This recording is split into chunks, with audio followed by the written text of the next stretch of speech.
dia, eu sou a Cláudia Reimão e esse é o nosso programa Mulheres que Vencem. E é com muita alegria que eu peço permissão para entrar no seu lar, para juntas passarmos alguns momentos abençoados, momentos na presença do Senhor nosso Deus, onde eu tenho certeza que o próprio Espírito Santo vai falar ao teu coração, vai trazer paz, vai trazer acalento. E no programa de hoje, no nosso quadro A Dica com o Especialista, eu trago ela, Camila Tenório, psicóloga. Nós vamos falar um pouco sobre comportamento das crianças, tá?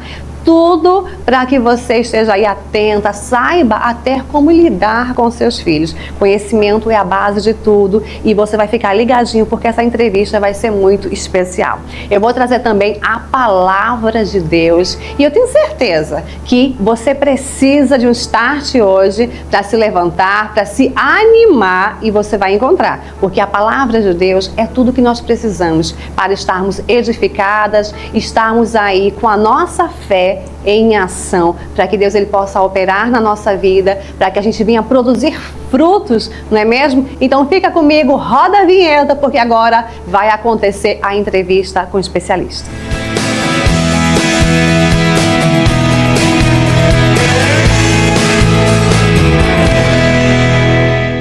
A gente começa agora um bate-papo muito especial sobre temperamento, né, dos nossos filhos, das nossas crianças. Nós bem sabemos, né, você que é mãe, tem 2, 3 ou mais filhos, sabe, né, que o comportamento deles não é regra ser igual, né? São diferentes, somos indivíduos, como a palavra já fala, somos seres únicos e cada um, né, tem o seu jeitinho, tem o seu temperamento e para a gente saber lidar com eles é necessário a gente aprender algumas coisas. Por isso eu trago ela, a Camila Tenório, ela que é psicóloga, expert nesse assunto, para a gente bater um papo aqui muito especial. Camila, muito bom dia, que alegria ter você mais uma vez. A Camila já esteve aqui no nosso programa e a gente recebe com o coração aberto e agradecidos a Deus pela sua vida. Bom dia, Camila. Bom dia, muito obrigada novamente por esse momento, né?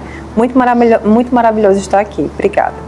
Camila, a gente ouve muito se falar aí que existem alguns comportamentos, né? E até abriu a internet, você vai lá ver falar sobre o sanguíneo, colérico e outros temperamentos, né? Mas como é que a gente identifica e quais são os temperamentos, né? Os mais citados, os mais falados. Certo. Nós hoje, pela psicologia, temos 4 tipos de temperamentos. E para voltar um pouquinho, todos nós nascemos com nosso temperamento, né?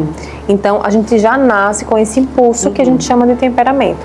São 4 temperamentos: melancólico, fleumático, sanguíneo e colérico.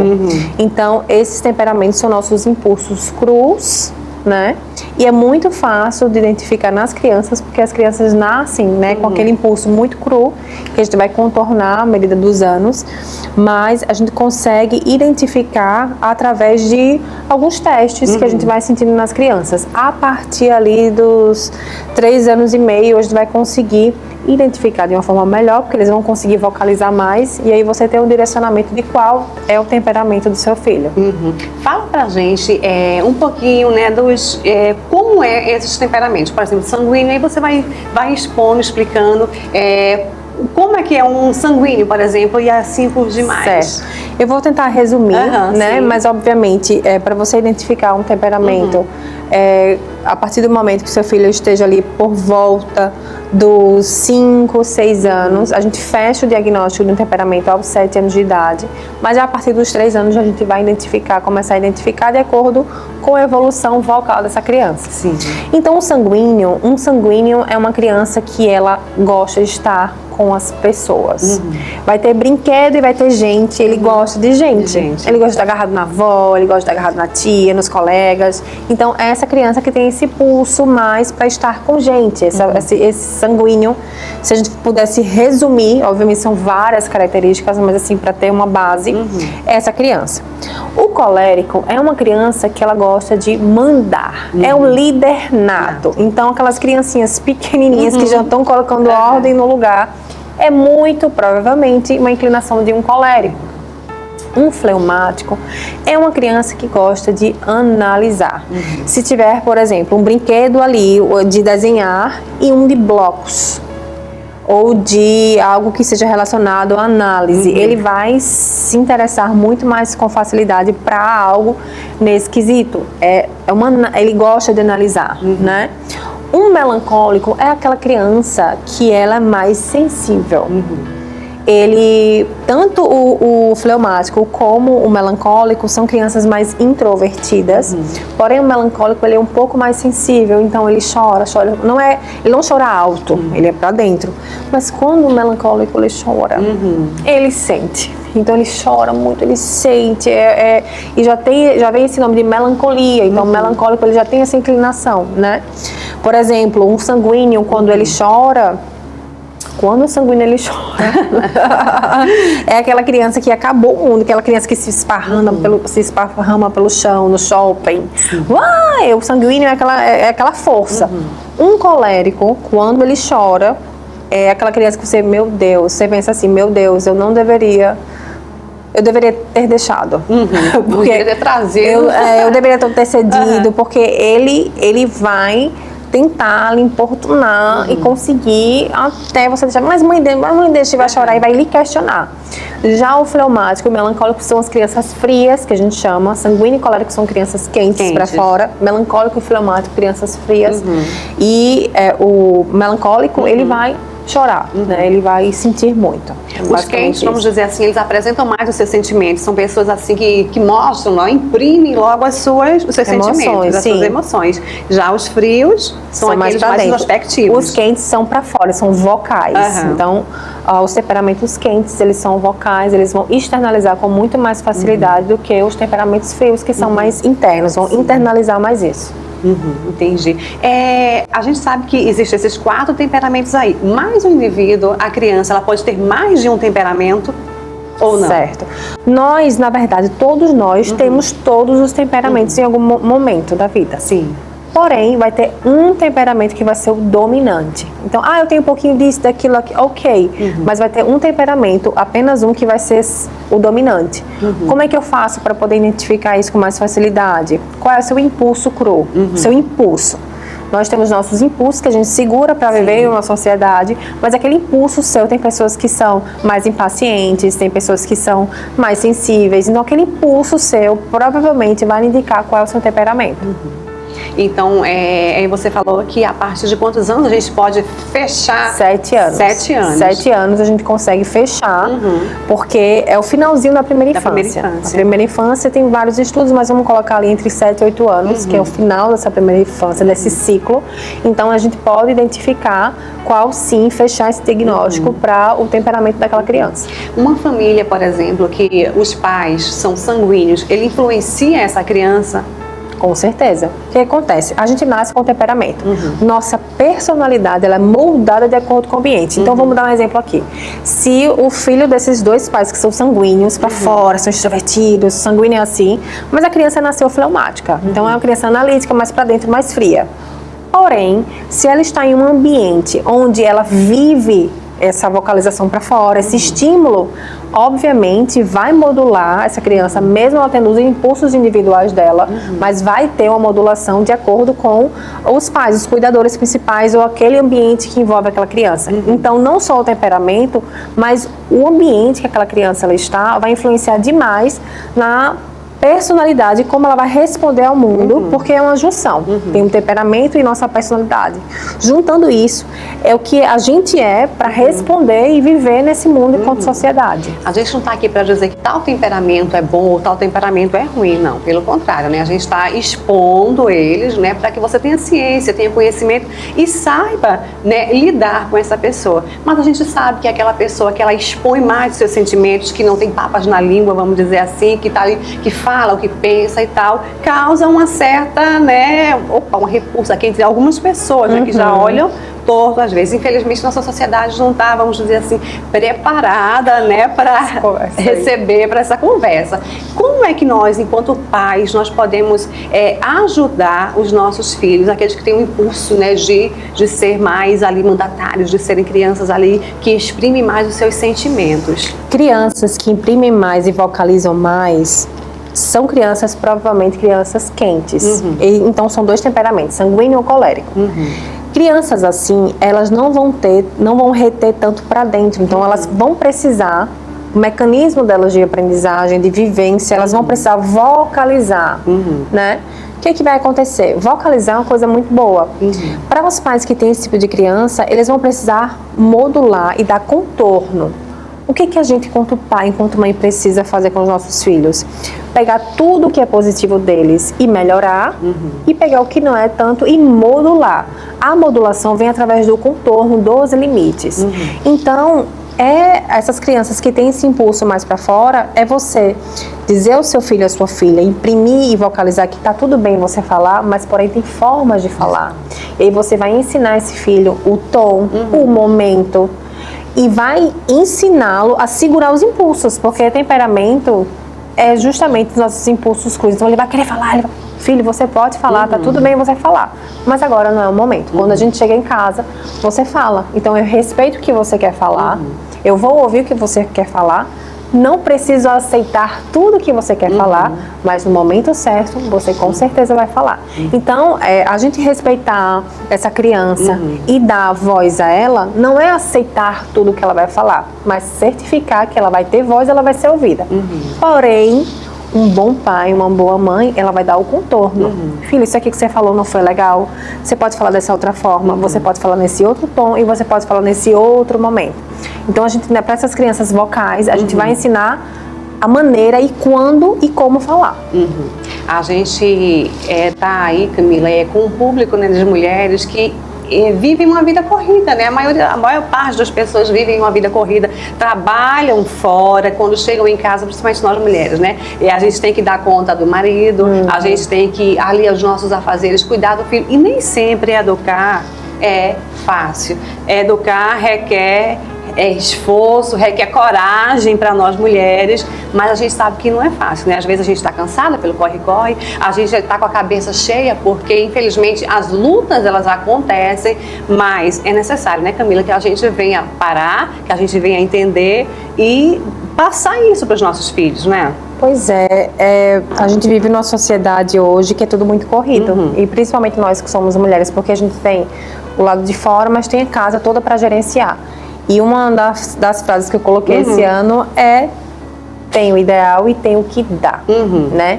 E aí, quando a gente coloca e a gente aprende essas ferramentas a mais, como é o temperamento do teu filho, qual é o seu temperamento enquanto mulher, quais são os meus gatilhos, meus limites, quais são os gatilhos e os limites do meu filho, fica um pouco mais leve para a gente poder lidar com a vida. E nem sempre, como você comentou, vai dar pra gente exercer aquela maternidade calma e ideal e tá tudo bem. Só que, a partir do momento que a gente tem mais informação, mesmo aqueles dias mais cansadas, mas com mais ferramentas, muito provavelmente eu vou ter um retorno mais calmo, eu vou saber um pouquinho mais, sem me esforçar tanto mentalmente para saber o que fazer com aquela criança, mesmo que eu esteja cansada, eu não vou entregar aquela coisa toda, né? Eu vou entregar o que é possível hoje. Mas com mais ferramentas e a gente conseguindo entender melhor o filho, a gente vai conseguir conduzir de uma forma melhor e mais calma. A gente falou, né, dessa criança que tem um temperamento mais forte, mas tem aquela, né, que é o oposto, aquela criança mais introspectiva, aquela criança que é quietinha, que você não sabe o que é que está passando, vê ela tristinha. Como eu posso chegar até essa criança, né, para sondar? Porque tem crianças que estão aí à beira até mesmo de uma depressão, né, enfrentando lutas mesmo na sua tenra idade, às vezes na escola, justamente por causa do seu comportamento, que ela não consegue interagir, não consegue manter amizades, né? Eu conheço pessoas que na sua infância ela não conseguia muito, sabe, ter uma amizade, não conseguia muito ter essa troca de pensamentos, de conversa, era uma pessoa muito, muito quietinha ali na dela. Enquanto mãe, como é que eu posso chegar, eu posso abordar essa criança que é mais quietinha, que é mais caladinha, que só quer viver dentro do quarto, por exemplo, que não quer interação?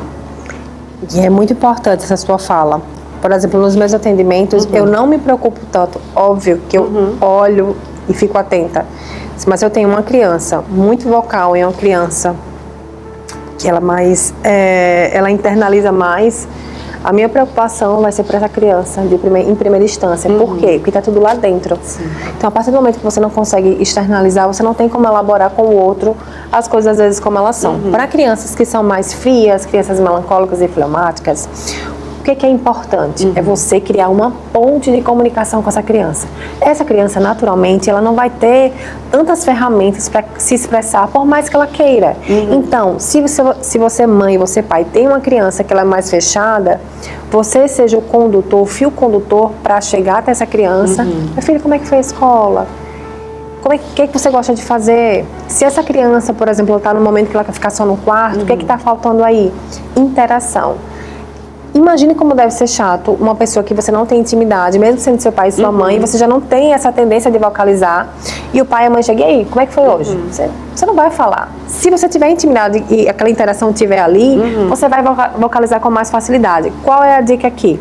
Primeiro, se essa criança está querendo ficar muito na dela, não quer fazer outra coisa, procura fazer as coisas que ela gosta de fazer.